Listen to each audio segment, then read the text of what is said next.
Хөрөнгийн зах зээлийн хөгжлийг дэмжигч Бичил Глобус санхүүгийн байгууллага. Монгол Эдийн засгийн студиэс хөтлөгч Ануу миний бие хүндэт зочдтойгоо зах зээлийн чимээ нэвтрүүлгээрээ мэдчилж байна. За бид 2025 онд хөрөнгийн зах зээлийн хөгжлийг дэмжих зорилгоор 10 чухал сэдвийг сонгон хэлэлцэж байгаа.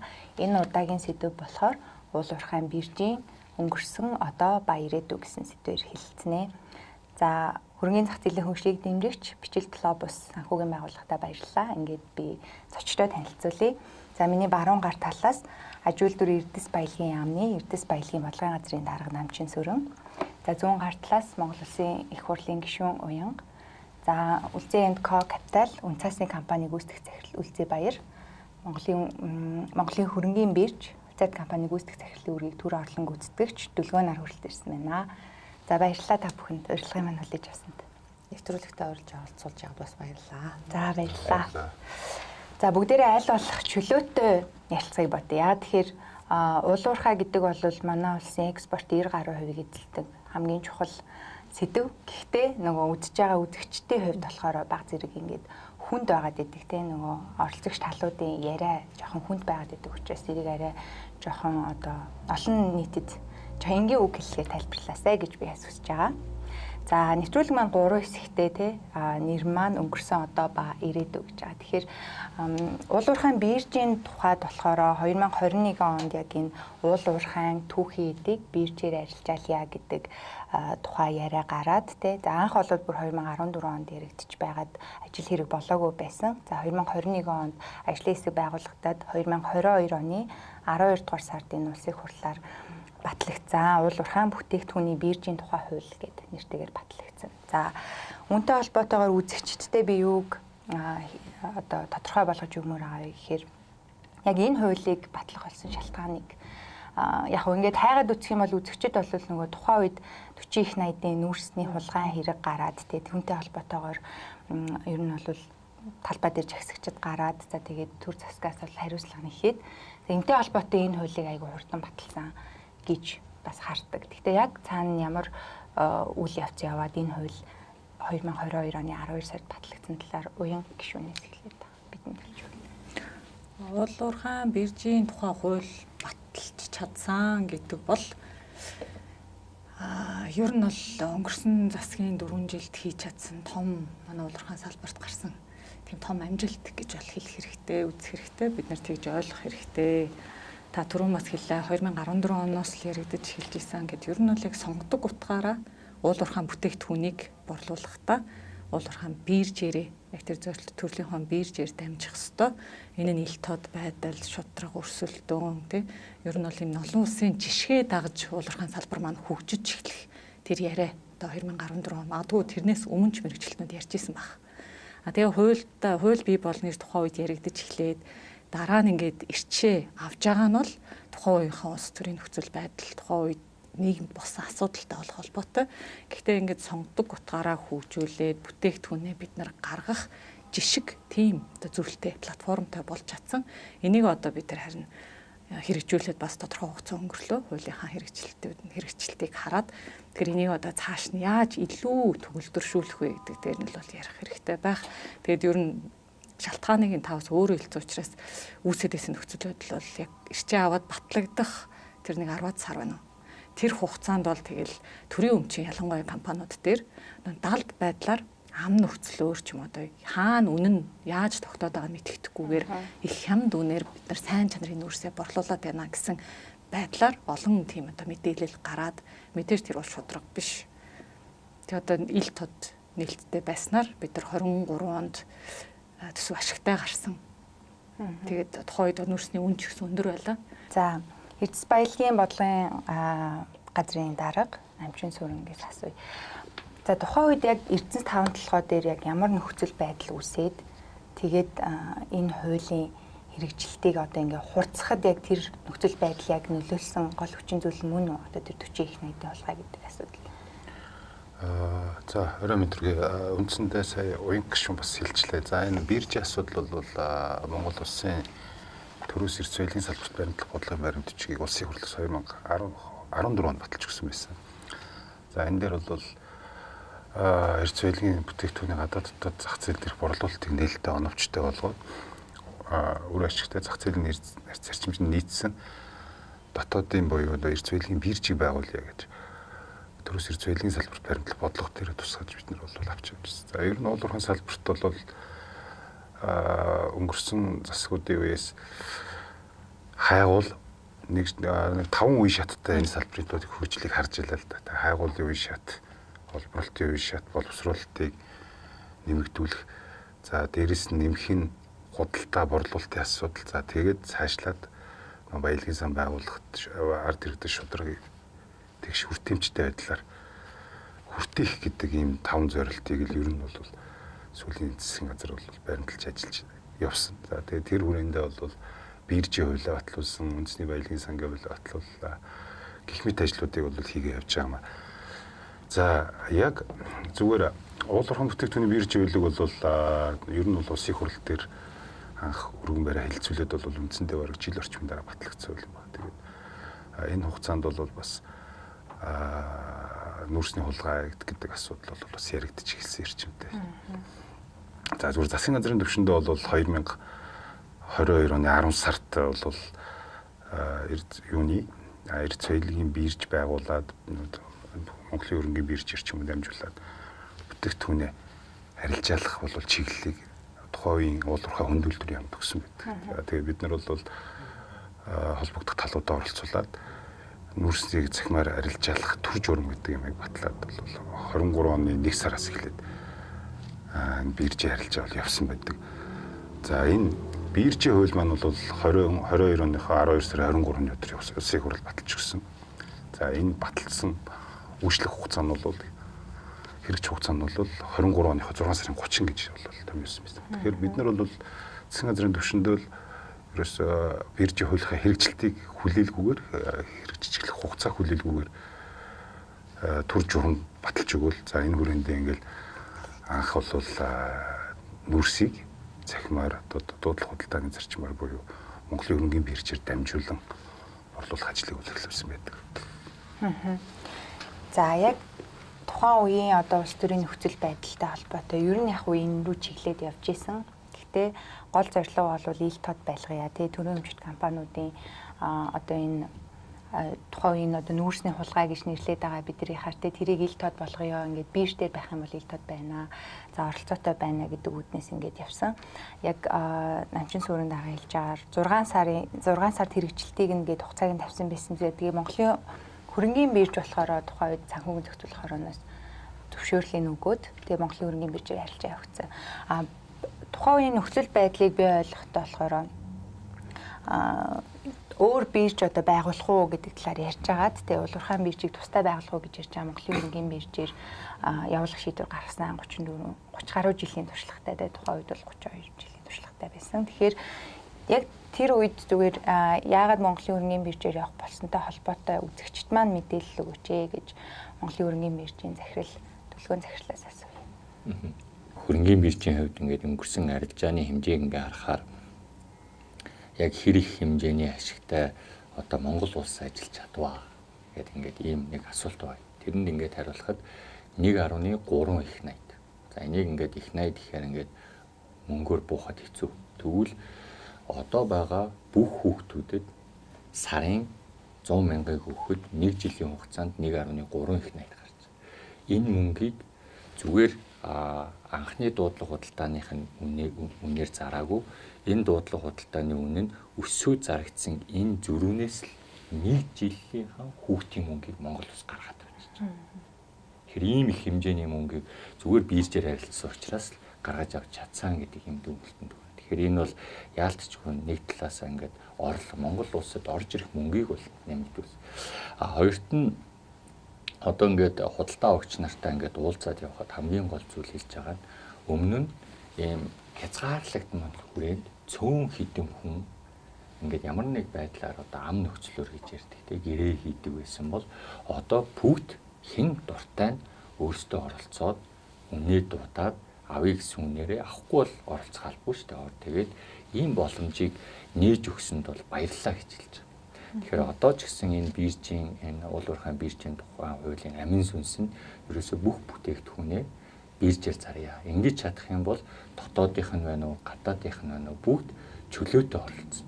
Ямар нэг байдлаар ингээд биржээс гаргачих юм бол хин нэгэн төрийн өмчийн компани захирал гарын үсэг зурж тэргээрээ байгуулна. Тэгэхээр энэ явдлаас нэг талаас нь одоо төрийн өмчийн компаниудын захирлыг бас аварж байгаа. Нөгөө талаас нь бүх оролцогчид нээлттэй. Гол нь эндээс хэн хожиж гэнэ вэ гэхээр эндээс одоо Монголын төсөв хожиж гэнэ. Эндээс Монголын иргэд бол хожиж гэнэ.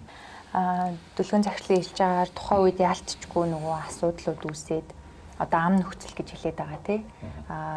Эндээ ингээд хямд үнээр зарагдаад хилд аваад тэр үнэ нь ингээд бүр нэлээ нэмэгдээ зарагддаг. Тэгээ маш зөрүүтэй одоо зарагддаг байсан ийм нэг асуудал.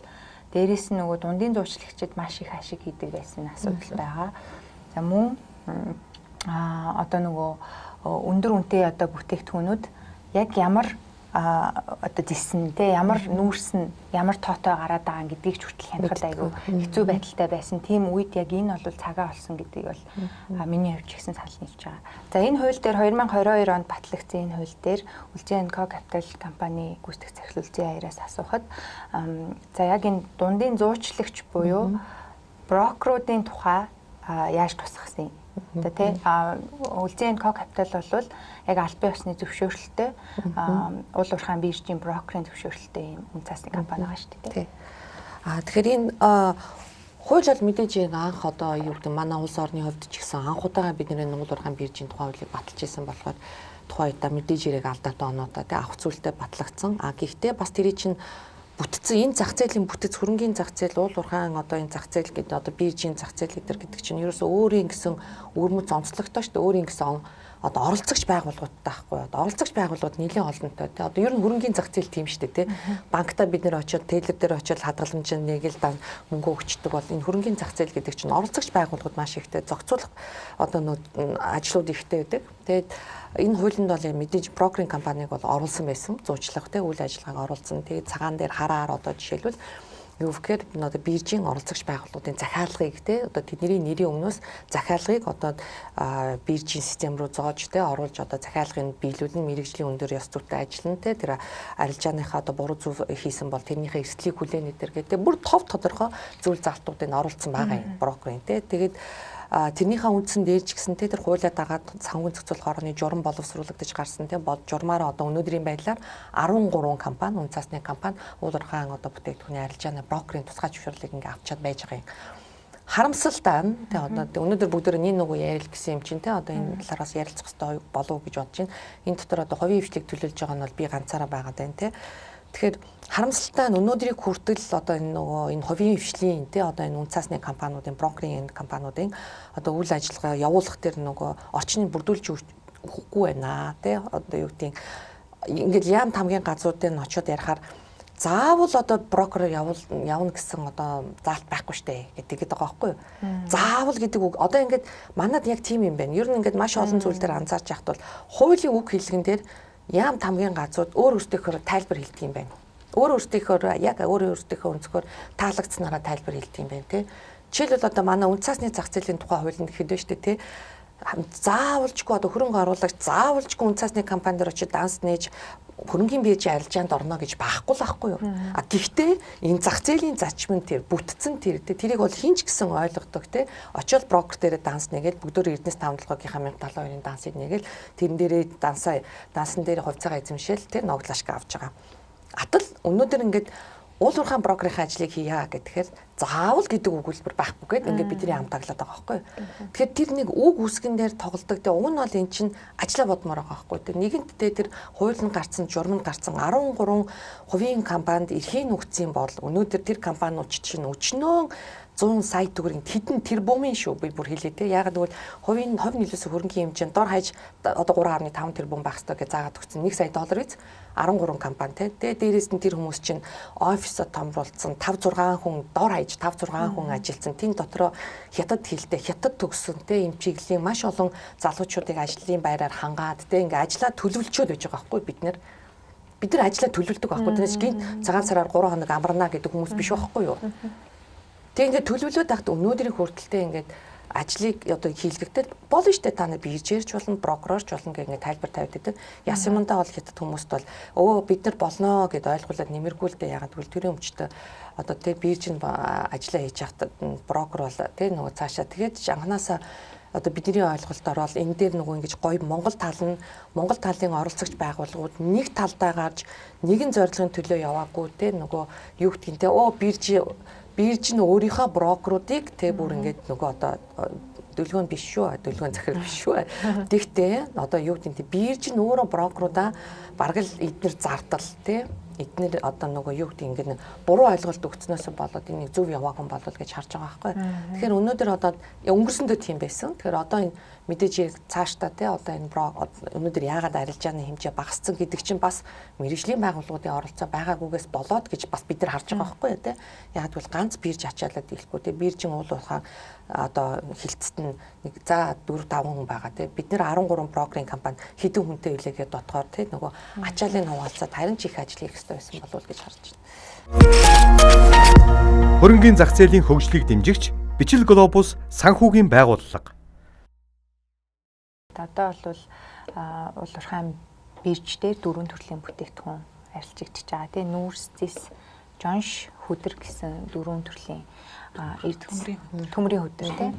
За энэ 4 төрлийн бүтээгдэхүүн арилжаалагдчихэж байна. За мөн одоо 4 оролцогч тал байгаа. Энд бол бирж, за зууршлагч брокер тийм, худалдагч, худалдаа авагч тал. За тэгээ сая үлзээр захирлын ярьсан зүйл дээр би уян гишүүнийг хариултыг өчье гэж хүсэж байна. Тэгэхээр та бол анх энэ хууль батлагдсанаас эхлээд тэ ер нь бол хэрэгжих шатанд нь яг одоо уул уурхай хүнд үйлдвэрийн яам байхад нь дэд сайд байсан гэдэг утгаараа энэ нөгөө брокеруудын оролцоог яагаад хойшлуулад байсан тал дээр яг нэг юм хугацаа өгөөл хойшлуулад идэг штэ жил болгон за 10 сард шийдээ одоо бол 4 сарын нэг гэдэг хугацаа өгсөн байгаа даа тий. Тэгээ хуулийн дээрээ бол брокерийн үйл ажиллагаа байгаа тий. Тэгээд одоо яг энэ арилжааны 23 оны яг тэг журмаа батлаад төсөл дээр ажиллаж явах үе бодоо сууж илаа л да. Тэгээд одоо бид нар зөвхөн спот арилжаа гэж журмлаад тавьсан. Тэгээ фьючерс бол нэг хэсэг байдлаар орцсон байсан. Манай уул уурхай одоо манай амчин сүрэн дарга яг уул уурхай бодлогын газарт ажиллаж байхдаа төсөл дээрээ бол оруулсан байсан тэр хэсгийг за биржийн хуулийн хэрэгжээд эхэлнэ. Энэ нэг жаахан юу хийчмаар байна. Явуулаад үзье. Спот арилжаагаар үнэ тохируулаад ингээ явуулаад үзье. Туршилтын үеч бас байсан. Тэгээ яг тэр хэсгийг журмаас бол хасаж батлуулж байсан юм аа. Тэгээ зөвөр өмөрөх зүйл бол байхгүй. Тэгтээ тэгээд эхний байдлаар туршаад үзье, болох гээд үзье. Спот олон төрлийн арилжаа байгаад байна. Тэгэхээр спот нь бол ойлгомжтой. Тэгэхээр тэрийг хэрэглэе гэдэг үүднээсээ брокерууд хэвчлэн яг зөв нийтлэг хандлага нь фьючерс дээр одоо үнийн уналт, үнийн энэ бол урт хугацааны хэлбэлцлээс өөрсдийнхөө эрсдлийг багасгах үүднээс брокерууд бол яг тэрэнд нь хатуу сайн зогсож өгч тийм механизм байгаа учраас гэдгээрээ хамтдаа ер нь хойшлогдоод явцсан юм аа. Тэгээ тэрний дагуу ингээд тайлбарлах гад дотроо бодоод сууж байхад магадгүй тэгээд одоо тэгэл ус төртэй холбоотой, сонголттой холбоод засгийн цолтой тэгээ сайд солигдох тиймэрхүү байдлаар удаашрсан байх. За нэг зүйлийг зүгээр нэмээд хэлэхэд уул уурхай гэл ярангуут олборлох нэг хэрэг. Ордоо нээж олох нь нэг хэрэг. За ингээ гаргаа тавиад баяжуулах нь бас нэг өөр хэрэг тийм. Тэгээ худалдан гэдэг бол тэр чигтээ шинжлэх ухаан байгаа. Тэгэхээр яг мэрэгжлийн байгууллагуудыг бол одоо оруулахгүй харин ч удаачлаа. Оруулаа тэгээ журмаа өөрчлөхийг бол тэгээ дүлгөөн захирал бол маш сайн мэдж байгаа байх л та. Тэгээ фьючерс орж ирэх байхтай тэрний явцыг бас бүгдээрээ сонсох байхаа. Тэгээ дүлгөөн захирал. Одоо ингээд олон улсын бирж дээр явж байгаа арилжааг харахаар яг биетээр хүргэж өгдөг нэг хэсэг байгаа. Эсвэл нөгөө зөрүүнээс нь яг ингээд хаагдах хугацаа болонгууд тэр хаагдах хугацаа болсны дараа зөвхөн зөрүүгээрээ хаагдчихдаг. Одоо хэн илүү авах юм, хэн илүү өгөх юм. Тэгээд энэ хоёрыг юугээс салгаж яана вэ гэхээр яг биетээр хүргэж өгөх нь бол яг physical delivery. За нөгөөх нь cash settlement бол мөнгөөр шийдэж. Тэгэхээр энэ үүсмэл үнцаас бараг 100% тэр чигээрээ мөнгөөр шийдэх хаагдчих. Гэхдээ үүсмэл үнцаас нь одоо ингээд ярихаар яг ойлгомжтой заавалчгүй тийм бит хүргэлт байж иж энд үүсмэл үнцаас арилждаг. Тэгэхээр нийт арилжааных нь хэмжээг харахаар 10% нь биетээр хүргэж өгдөг, 90% нь үүсмэл үнцаас. За тэгээд одоо бол бид нар бол одоо ингээд 40 гаруй сая тонныг бол ингээд биржээр арилжчихлаа. За энэ бол биетээр хүргэж өгч байгаа хэсэг бол явна. За энэ бол нийт одоо бэлугаа гэж харах юм бол 10%. 90% дээр нь бид нэр зөвхөн одоо брокероор явна гэдэг энэ эксклюзив буюу энэ нөхцөлийг бол барай явах ёстой гэж бол хувьдаа бол харж байна. Тэгээ яагаад ингэж байгаа юм бэ гэхээр үүсмэл үнцаас гэдэг л мэрэгжлийнх тэгээ хоёрдугаарт энэ бол заавалшгүй тийм мэрэгжлийн хүмүүсээр дамжиж орохгүй бол эрсдэл аягүй өндөртэй. За тэгэнгүүт энэ хизээ нэвтрэх юм бэ гэдэг нэг асуулт ингэ гарч ирж байна. За энийг бид нэр системээ шинжилсэний дараа нэвтрүүлэхгүй бол одоо манайд ингээд нэвтрүүлээч гэсэн яг энэ төлбөр тооцооны хэсэг тэгээд энэ хөшүүрэг нь хэд байх юм те одоо 10 төгрөгөөр орлоо гэхэд 100 төгрөгийн бараа үйлчилгээ авч болох юм уу болохгүй мүү гэдэг энэ хэсгийн тооцдог төлбөр тооцоо клирингийн хэсэг ба. Тэр нь өнөөдөр Монголд ямар ч бүтээн боломжгүй байна. Тэгэхээр энэ клирингийн системийг маш сайн клирингийн системийг нэвтрүүлж бид нэр энэ үүсмэл үнэлт цаасныг нэвтрүүлэх юм байна. За би өөрөө энэ салбарын хүн одоо 13-4 жилийн өмнө энэ салбарт ажиллаж байсан. Тэр үед л бид нэр үүсмэл үнцаас гэж ярьж байсан. Одоо хүртэл тэрнийхээ барааг би хараагүй байгаа. Гэхдээ ойрын яг жил 2 жилийн дотор бол эннийхээ барааг одоо анх удаа Монголд харна гэдэгт бас итгэж байна. Эннийхээ төлөө одоо зах зээлийнхаа оролцогчтой бол хамт хөтлөлцөөд энэ хүчлийн төлөө хамт явна гэж бол харж байгаа. Үүсбэл үнцаас гэр хүмүүс бас нэг бас ойлгохгүй тийм өөрөөр хэлбэл ирээдүйд гэрээ контрактаа зараад байна гэсэн үг шүү дээ тий.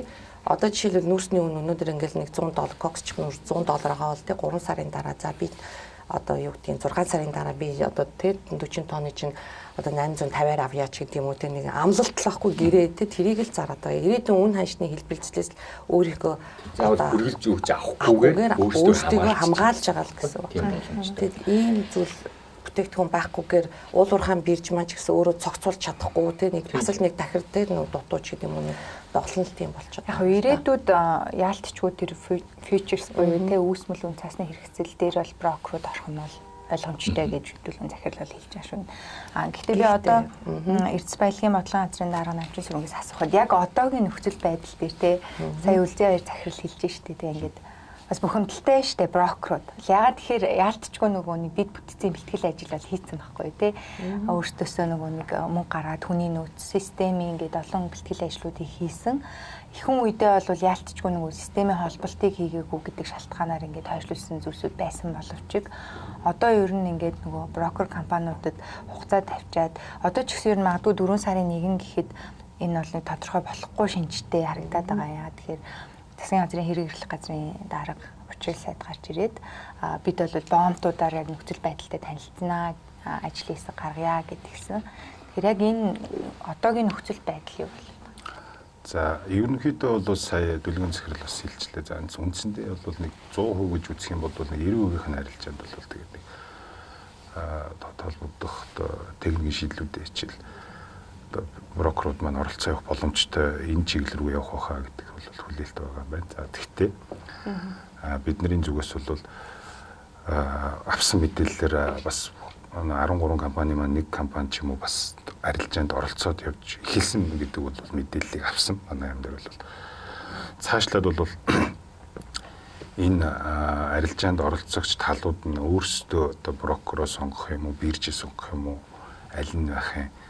Уул нь бол бидний зүгээс бол энийг нэг тийм аж ахуйн нэгжийнх нь өөрийнх нь одоо нэг сонголт маягаар уул нь орчмор юм шиг санагдсан. Тэгэхдээ яг түрүүний хэлдэг үүсмэл юун дээр бол яг харахгүй фьючерс гэрэн дээр бол одоо брокерууд бол оролцох шаардлага байгаа л гэж харж байна. Энд нэг зүйл нэмээд хэлэхэд бол би өөр нэг хэлж байгаа. Одоо хамгийн оргил одоо арилжаа хизээ явагдсан юм бэ 23-ны 12 сард. Тэгээ яагаад 23-ны 12 сард 1 сард 1.9 их найдын арилжаа явагдаж байгаа юм. Яагаад тэгж явагдсан бэ гэхээр яг энэ сард нүүрсний үн хамгийн дээд цэгтэй. За энэ дээд цэгээс өнөөдөр 44% унчаад байна. 44. Тэгэхээр энэ бол яг нөгөө зах зээл дээр хар үйл ирж байна л гэсэн. Энэ хар үйл брокер дээрч тулгарч байна, бирж дээрч тулгарч байна, яман дээрч тулгарч. Тэгээд одоо брокерууд бухимдалтай байна. Энэ унсантай холбоотой бирж ч гэсэн бухимдалтай байна. Тэгэхээр айгүй сайхан одоо арилж яваад энд тий орлогоо ингээд асуудалгүй болж исэн бол одоо тэр өндөр цаг үеэс өнгөрсөн жилийн 6-7 сар гээд 5 дахин унсан байхгүй. Гэтэ байна штэ тэ нөгөө за одоо тэгвэл ярих гэдэг шиг. Тийм би ойлгож байна те одоо юу гэдэг. Гэтэ нөгөө мэрэгжлийн зуучлагч байгууллагуудыг оруулах ач холбогдлоос бид нар өөрсдөө сайн таньж мэдэхгүй байгаа байхгүй те. Тэрийг зардал гэж ойлгуулдаг байгаа байхгүй. Нэг урдаас нь коноп дарна л гэж ойлгуулдаг байгаа байхгүй. Үгүй шүү дээ. Тэр чинь мэрэгжлийн зуучлах байгууллага. Бид нэр өмнөөс нь судалгаа, дүн шинжилгээ хийн, тийм үү? Өмнөөс нь эрсдлийн менежментийг хийж өгнө, мэдээлэлээр ханган зуучлагч болно, борлуулагч болж өгье, те. Худалдаа авахч болж өгье гэдэг. Тэр хэлээд байгаа байхгүй. Ганц бирж амжихгүй асуудлыг те 13 брокертойгоо нийлээд амжих асуудал байхгүй юу? Илүү худалдан авахч нарыг бид нар олоод ирээ, те. Нөгөө тэгвэл хувийн хвшилтэй одоо жишээлбэл бид нэр ингээд брокерийн ажлыг одоо ч гэсэн спотод ажиллаж байгаа 100% болгочихвол та тэгвэл бид нэр тэгэл ороод бид нэр тэр нэг хідэн төгрөг за нэг худалдаа авч хятадын талын худалдаа авчаас нэг хідэн төгрөгний шимтгэл аваа за бид нэр санхүүгийн чадвартай байх тусмал энэ санхүүгийн зах зээл чинь л улам мундаг болох байхгүй юу. Тэгвэл бид нарыг нэг шим зардал гэж харжаал эднэр тэ юу гэдгийг ингээд тэгвэл энэ зах зээл өөр хөгжихгүй байхгүй яагаад гэвэл банкны салбар дах банк шиг байгууллагууд чинь бид нэр хөрөнгөний зах зээл дээрх банк шиг байгууллагууд нь үн цасны компаниуд. Тэгэхээр аль болохоор 6 томоор хараад аль болохоор гишүүн байгууллагуудаа санхүүгийн чадвартай болгох, аль болохоор дотоодынхаа санхүүгийн байгууллагуудыг хүч хэрхэг болгох те нөгөө гадны хөрөнгө оруулалт татах ч гэдэг юм уу. Тэр ийм том зургаар нь ингэж бас нэг санхүүгийн зах зээлийг харах хэрэгтэй болоо те. Тэгвэл одоо тэгж нэг юм өөр нэг талд гарцсан юм шиг биш. Монгол улс бүгдөө л нэг талд гарах хэрэгтэй гэж хараад байгаа байхгүй. Энэ дээр нөгөө брокерууд ингээ ороод ирлээ гэхэд төрийн хийх ажлыг нэлээд хөнгөчлөө шүү. худлаад л явчих байх л тий. Тэрэн дээр ялцчгүй одоо бол нэг 500 орчим худалдаа авахч талаагаад байгаа шүү дээ тий. Тэгэхээр яг хуу брокеруудын зүгээс юу гэж тавиад байгаа асуудлыг юу гэж тавиад байгаа вэ? Хөрөнгөний бирж өөрөө дийлэхгүй одоо ачаалаа дийлэхгүй яг тэр 500 худалдаа авахчтай нэг бүрчлээ харилцаж чадахгүй гэдэг ч юм уу. Энэ дээр нь бид нар брокерууд орж ирээд тэр харилцааг нь аваад яваа гэд. Яг хөө гэхдээ одоо бол брокероо явах нь нээлттэй боловч худалдагч тал брокероор дамжихын ашгийг бол харахгүй байх юм байна. Яг тэр худалдаа авахчтай л харахгүй. Зүгээр одоо нөхцөл байдлыг бас хүмүүс ойлгохгүй шууд дундаас нь яриа явчих шиг боллоо л да. Одоо бирж дээр бол худалдан авахч талаас нэг 442-3 байгууллага арилжаанд оролцох хүсэлтэй гэрээгээр оролцож байгаа. За энэ 440-дээс нь яг идэвхтэйг ингээд сүүлийн нэг сараагсаар харуул нэг 40 хэдэн байгууллагад байгаа. За тэгээд брокерийн зүгээс тавьсан бүх хүсэлтийг бид нэр хүлээж аваад ямар нэг биржийн зүгээс холбохгүй эсвэл системдээ оруулахгүй гэсэн эсвэл одоо авцсан зөвшөөрлийн нөлөөний юу ч байхгүй. Ямар ч хүн зөвшөөрөл гаргаагүй. Бүх холбогдъё гэсэн байгууллагуудын бүгднийг холбоодог гэж байна. Бүр даашаа бид нэр яаж ийн вэ гэхээр ямар ч брокероос зардал авахгүйгээр өөрсдийнхөө систем дээр хийх шаардлагатай холболтуудыг өөрсдөө хийгээд өгч байгаа. Тэр бол бидний зүгээс зах зээлээ дэмжиж брокеруудад дэмжиж явж байгаа нэг үйл. За тэгэнгүүт бид нэр одоо зах зээл дээр ямар нөхцөл байдал үүсэж байна гэхээр одоо давуу тал гэж ярьж шүү дээ. Биржээр шууд өөрсдөө худалдаа авахчд ороод нүүрс юм уу төмөр юм авах юм бол нийт арилжааныхын дүнгээс 0.1%-ийг шимтгэл хийж авч байгаа. Брокероор дамжаад орох юм бол бид нар 0.08. Тэгэхээр брокер дээр бол 0.2 буюу нэг 20% нь үлдэхтэй боломжтой. Эсвэл брокер өөрийгөө илүү үнэлээд тэрнээсээ дээшээ 0.5-ыг ч гэсэн авах боломжтой юм нөхцөл байна. Яг өнөөдрийн нөхцөл байдал дээр одоо бид нар дээр ирсэн бичиг дээр ямар бичиг ирж байна вэ гэхээр 4 сарын 1-нд энэ бүх 440 хэдэн компани та нар бүгднийг шууд одоо байгаа 13 брокероор дамжуул гэдэг шаардлага тавьж байгаа. За тэрэн дээр бол тгээ явчих бол боломж бол байгаа. Гэхдээ бидний айж байгаа юм нь нөгөө авах боломжтой хүмүүс нь бүр авахаа болчихвол манай нийт одоо арилжааны хэмжээ тэр хэмжээгээр буурч болов гэдэг айцтай байна. Үнэхээр энэ ингээд алаад одоо үнэхээр тийм нартай өдөр байсан бол тодорхой хэмжээгээр бид нар одоо тэр шахалтыг бол хийж болох баг. Гэтэл одоо хар үгэл гарцсан тий. Энэ арилжааг бид нар яаж илүү тэтгэх үү гэдэг талаас нь бүх боломжит өөрчлөлтүүдийг тэр дундаа ингээд бүр худалдан авагч талуудад 100% төлбөрөө төлөвлөдөг бол одоо бид нар тодорхой журам дүрмийн хүрээнд цаашдаа хуулийн хүрээнд энэ өөрчлөлтүүдийн бүр 3 дахин бууруулаа тий илүү сайн нөхцлүүдийг ингэж өгөхгүй гэд энэ бодож байгаа үед бол магадгүй цаг үеийн бас хамгийн зөв цаг үе биш юм уу да гэж нэг хувьдаа бас тэгж бодож байгаа. Хөрөнгийн зах зээлийн хөгжлийг дэмжигч Бичил Глобус санхүүгийн байгууллага. За нэвтрүүлгийн сүүлийн хэсэг рүү ороход ер нь бол ирээдүйд энэ уул уурхайн биржийн асуудал яаж явах юм бэ гэдэг дээр энэ ч өөрөө нөгөө дэд бүтцийг томоор нь шийдэх асуудал тий. Яг ингээл нөгөө даацаа дийлэхгүй гэл яриад эхлэнгүүд уул уурхайн бирж гэж тусад нь гарахгүй гэл нөгөө хөдөө аж ахуйн биржийг нэг асуудал яригдаал. Гэхдээ одоо байгаа нь бол чинь брокеруудыг оролцуулъя гэсэн асуудал яригдал ингээл явдаг. Гэхдээ одоо бол зээлэр буюу худалдагч талд бол 21 компани байгаа. Тэгэхээр энэ дээр зүгээр төрийн зүгээс тий селлер талыг нэмэх ямар ажил хийх юм. Одоо жишээ нь эзэн таамаглалгаа бол ил тод байх журмаараа бол заавал биржээр арилжааны явдаг гэдэг шиг бусад төрийн өмчт компаниудыг хуулийн журмын зохицуулалтаараа ч юм уу биржийн арилжаа руу селлер одоо худалдагч тал болгож оруулах уу гэдэг тийм төрийн өмчт компаниуд 100% биржээр арилжах ёстой ба бид нар хугацаа тавьж өгч ирсэн. Одоо бараг 100% руу очсон байна. Тэг яг тийм биржээр арилжаалах бүтээгдэхүүнийг нэр төрөл ангиллыг засгийн газар батлаад өгч. За тэр дагуу тэр ангилд байгаа экспорт гаргах бүтээгдэхүүнээ төрийн болон орон нутгийн өмчтэй аж ахуйн чинь заавал биржээр арилжаална. Тийм үгтэй юу. Хуульчлаад өгсөн.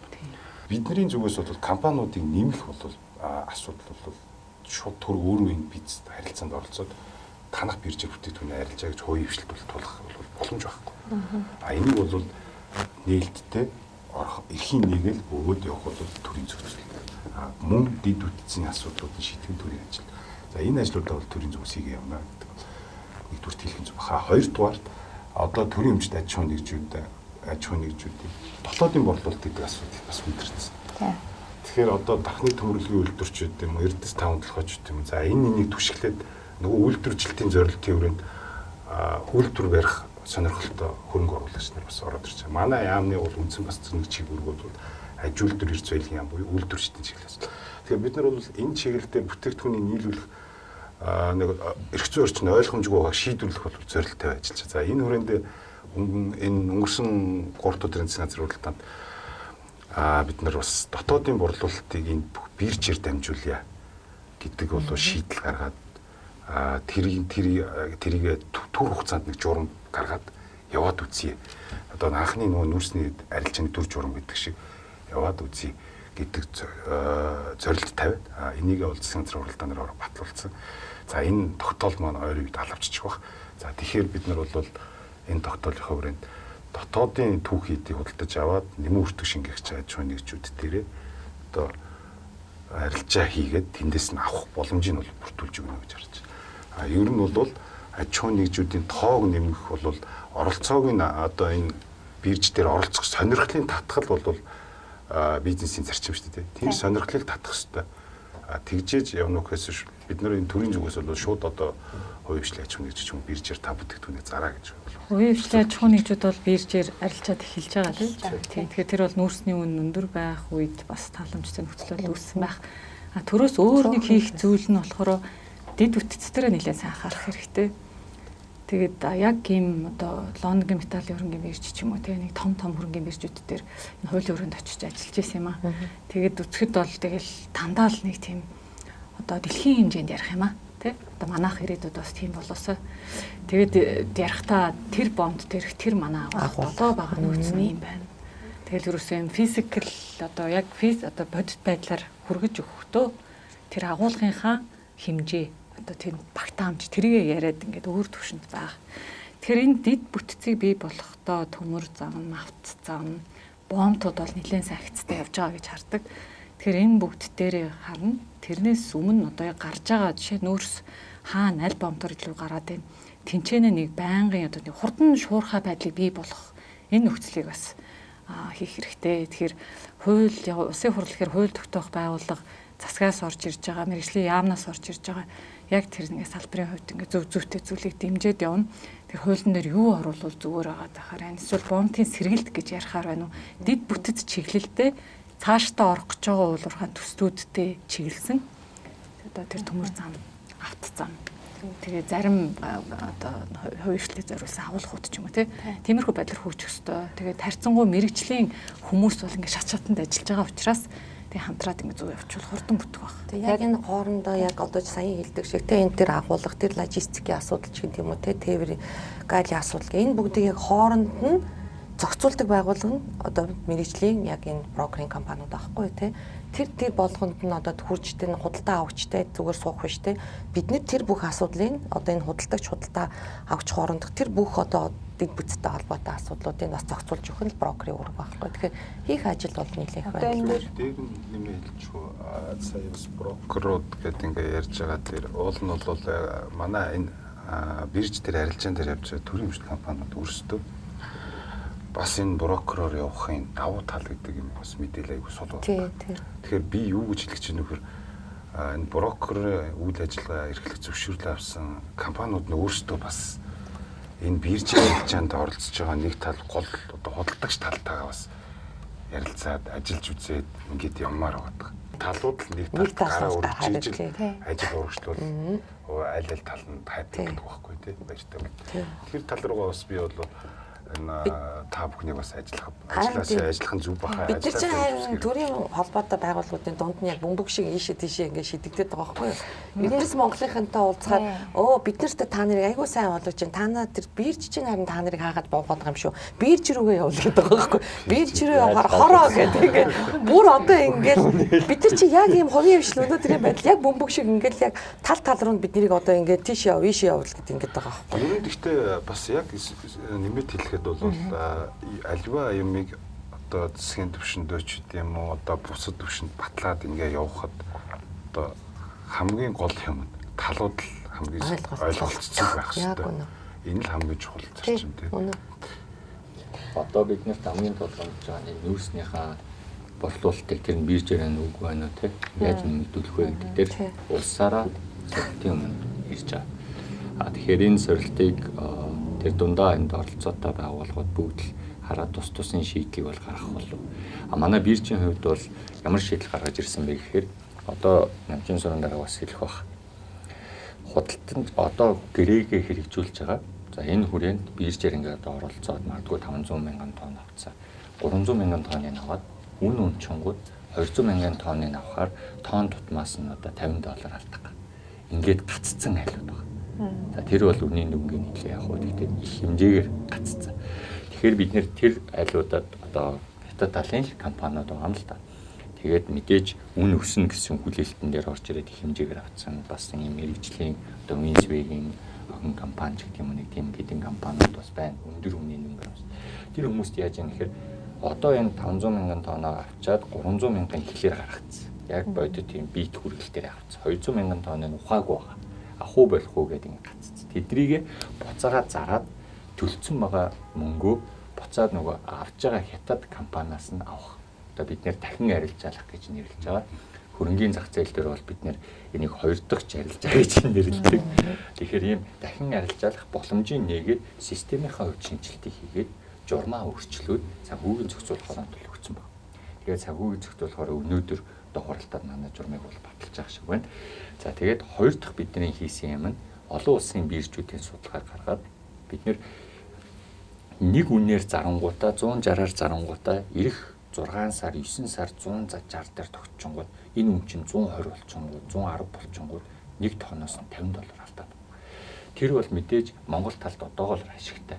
Хэрвээ энэ үн өсөөд $50-аар өссөн бол асар олон хүн асуудалд орж байгаа. Унцсан учраас Монгол талд ашигтай. Гэхдээ эргээд эн чинь яг тийм фэр буюу яг шударга 8 юу гэдэг мэдээж ихний одоо ингээд манай хууль бол батлагдахаар байна. За одоо бид нар энэ дээр явж байгаа бага зэргийн өөрчлөлт оруулаад анхны дуудлага худалдаанд $100 ороод 120-аар арилжаалагдсан бол дараа сард нь энэ үнэ нь 80 руу буусан ч гэсэн тодорхой энэ $20 ашиг хадгалаад ингээ бууж яхаар өсөх юм бол одоо Эрдэнэс 5 толгой эсвэл одоо energy resource юм уу те хувийн компаниуд аюул их арилжаанд ордог болсон шүү дээ. Эдгээр нь бас энэ өсөж байгаа үнийн өсөлтөөс ашиг авч яхаар ийм зохицуултыг харилцан ашигтай зохицуултыг бид нэр биржийн өнгөрсөн одоо хугацаанд би одоо томилогдоод өнөөдөр яг 2 сар болж байна л та.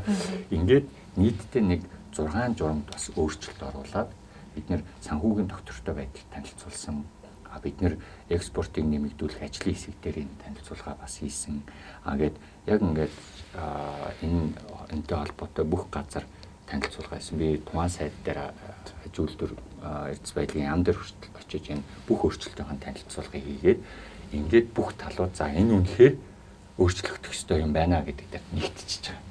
Ядаж төр талдаа тэгэнгუთ бид нар энэ өөрчлөлтийг санхүүгийн тузаараа батлуулаад санхүүгийн зохицуулах хороо руу оруулаад одоо өнөөдөр санхүүгийн зохицуулах хороо энийг бас баталж байгаа.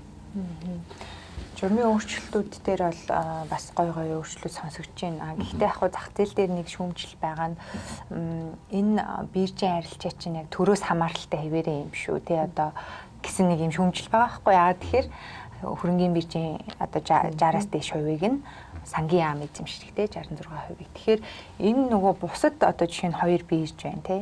Энэ 2 биржээр арилжаа явагдах болох юм уу? Юу н ирээдүйд яг ямар зохицуулт хийх юм? Бирж энэ үйл ажиллагаагаараа урт хугацаанд яваад 10%, 90%-д нь одоо юу гэдэг нь future spot гэдэг арилжаагаараа ангилагдаад явах юм уу? Эсвэл дундын платформ болж хөгжөөд цаашид яг ингээд нөгөө хувийн хвшлийн оролцоогоо нэмэх юм уу? Гэдэг нэг тийм асуулт. Яг бол биржийн хуулийн дээр бол уул уурхайн бирж нь өөр төр эмчийн оролцоотой байныг хуульчлалсан.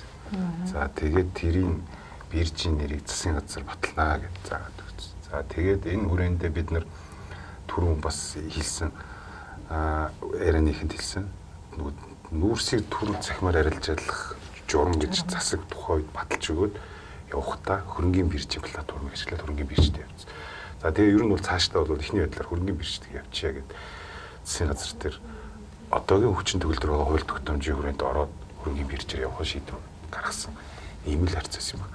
За ер нь зүгээр цаашлаа тэр 2-3 дахь биржүүд байх юм уу гүм үү гэдэг одоо бас одоо ер нь мэрэгжлийн дүлгэн захирлаас ч юм уу бас хариулт өгөх зүг баг. Тэгэхээр ер нь бол байгаа хууль тогтоомжийн хүрээнд л үйл ажиллагаа явуулах шаардлага бий гэдэг. Тэр хүрээнд л бид нар бол Монголын хөрөнгөний биржээр бирж арилжаа явуулна л гэдэг. Яавал зүгээр энэ уул уурхайн бирж ирээдүйд ийм цогцоороо дэд бүтцийнхаа төвшөндөө сайн жишгээр хөгжих вэ гэдэг дээр минут 30 секунд хэдүүлэх дүгнэлт байдлаар хэлэлтэй өөртөө хаа. Ер нь уул уурхайн салбарын энэ борлуулах худалдаалах яг энэ хэсэг нь эрсдэл ихтэй гэдгийг ер нь бүх эрсдэнд аль ойлгох хэрэгтэй юм шиг байна.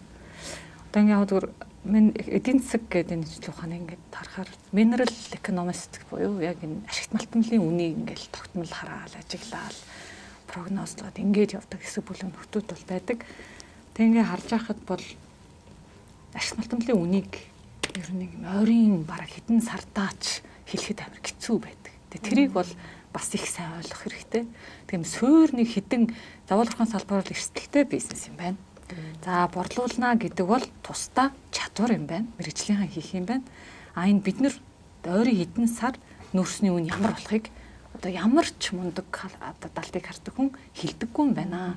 Тэгэхээр судалгаа одоо тэр бүх зүйлүүд бүхэл сорсыг бол ашиглах хэрэгтэй гэдгийг л ойлгочих юм бол одоо олон байдлаар нийлэлд шинэлэг зүйлийг шийдлийг бий болгож болох бах. Баг багт нь нөөцний үн нөөцнөр авч үзэл баг багт нь яах юм? Их багт нь яах юм? Одоо сая дэлгүүн захирлын хэлдгээр тэр нөгөө тий одоо боломжийг нь ашиглах юмрхүү журмууд дээр тусгасан гэдэг. Тэгэхээр энэ нөөцний үн өнөөдөр ингэж буунаа гэдгийг бодлоо геополитикийн нөхцөлтэй бодлого хөвчлэн холбоотой. Тэгээ бас нэг цаг агаарын тий одоо хятад төршд маань их өвөл харьцангуй дулаан болсонтой холбоотой хэрэглэн буурсан гэдэг ингэ яригддаг.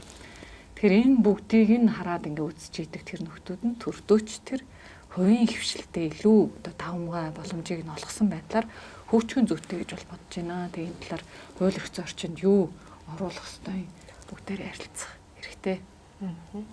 За дүлгэн захирал. За далбай хэл ахвал дандаа ханхуулт болдог. Тийм учраас нарны хэл гэж. Ил тод байдал бол нарны хэл. Тийм тэгэхээр ил тод байх ёстой. Тийм ч учраас биржийн тухай хуулийг уншаад заавал биржээр арилжааглагна гэдэг. Энэ бол энэ хуулийн сүнс нь байна.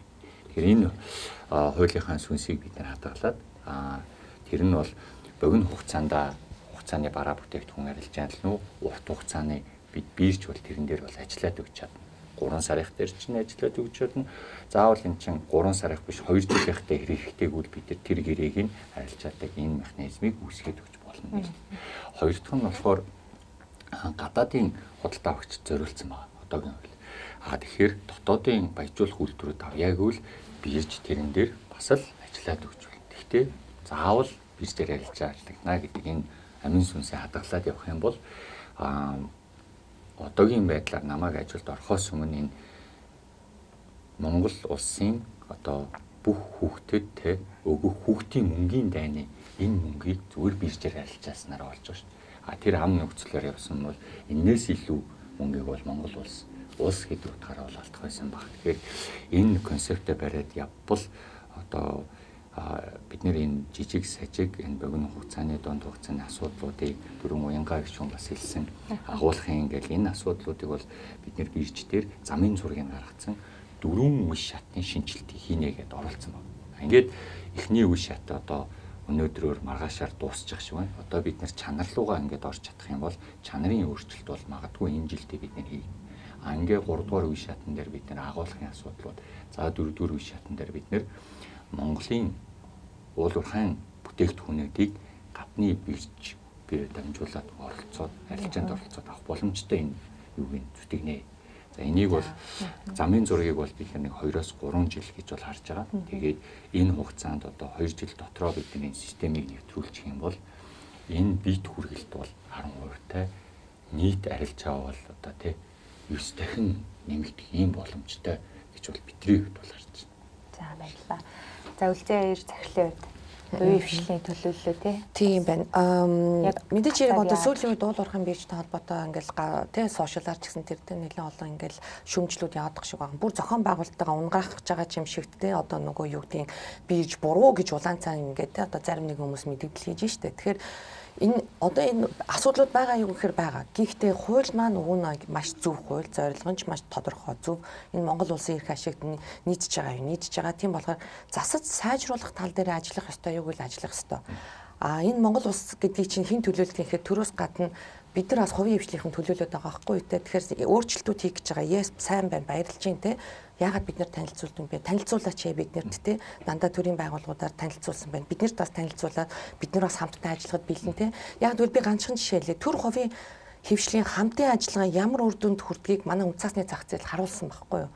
Бидний санхүү зохицуулахаар одоо бодлогын хэмжээнд сангийн хамтаа те ажилтныхаа үр дүнд бид нэр хөрөнгөний зах зээлийг те татвараар ч гэсэн тэр бодлогоор ч гэсэн дэмжиж үндэсний зах зээлийг зах зээлийн үнэлгээг хөрөнгөний биржийн зах зээлийн үнэлгээг 3 жилийн дотор бид нэр 4 дахин нэмэгдүүлж чадсан байхгүй. Системийн 5 банкаа бид нар IPO-д чадсан тий маш олон нээлттэй бүтээгдэхүүн гаргасан. Бид нэр биржийн бус гээд бондын зах зээлийг холбооныхаа дэргэд брокерууд бид нэр өөрснөө байгуулад 2 жил хагасын дотор 3 их 80 төгрөгийн бондын санхүүжилтийг босгоцсон байхгүй. Энэ яагаад вэ гэхээр төр хувийн хвшлийн хамтын ажиллагааны үр дүнд. Тэгэхээр би юу гэж хэлэх гээд байгаа гэхээр саяхан хэлдэг шиг бүгдөө нэг ширээндээ сууяа. Бүгдөө ойлголтлоо нэгдэг яа. Тэгвэл бид нар нэг ангийн даасан ч юм шиг, ардын дайсан ч юм шиг те эдгээр нь нөгөө нэг сайн хүмүүс ч юм шиг тэгж ямаар байгаа байхгүй. Эцсийн дүндээ Монгол улсын төлөө бүгдөө ажиллаад байгаа байхгүй. Энэ өөрчлөлтүүдийн журмыг тэгвэл маргааш цаг тохирч чад 13 борох хүртэл танилцуулж. За энэ баярлалаа. Ажил хэрэг болж байна те. Баярлалаа. За эд соёлын бодлогын газрын дараа намчин сүрэн. За баярлалаа өнөөдөр нэвтрүүлэгт орж оролцуулсан явдалд. За уул уурхайн салбар нь бол за Монгол улсын эдийн засгийн тулгуур салбар болчиход. Үнэхээр одоо энэ дээр бол марах хүн байхгүй. Төсвийн шууд орлогын 35% ч гэдэм. Одоо бүр экспортын орлого 94, гадаадын шууд хөрөнгө оруулалтын 72 гэл ингээл Маш том тоонууд бол энэ бол хамгийн бидний зүгээр яг манай яамны зүгээс бол ярих бол гоё тоо. Гэхдээ энэ бол шууд төсөвд орлогоо 34%-ийн ч мөнгө бүрдүүлж байгаа салбар гэдэг маань эргээд одоо яг үнийн үнэлт тохиогоод эхлэхэд бол бас хүнд шүү гэдэг. Бид нар бол энэ тоог өсөх тусам манай яамны зүгээс л жоохон бас болгоомжтой харж байдаг. Тэгэхээр альва нэг энэ салбартай холбоотой хууль эрх зүйн орчинд өөрчлөлт хийхдээ маш болгоомжтой их хэвэл гэдэг бид нар бол бодолтой байдаг. Хин нэг нөхөр орж ирээд тооцоо судалгаа муутай. Энэ хууль чи ийм заалт хийчихье. Ганц заалтаас болоод энэ улсын хэмжээний орлого тасалдах ч юм уу.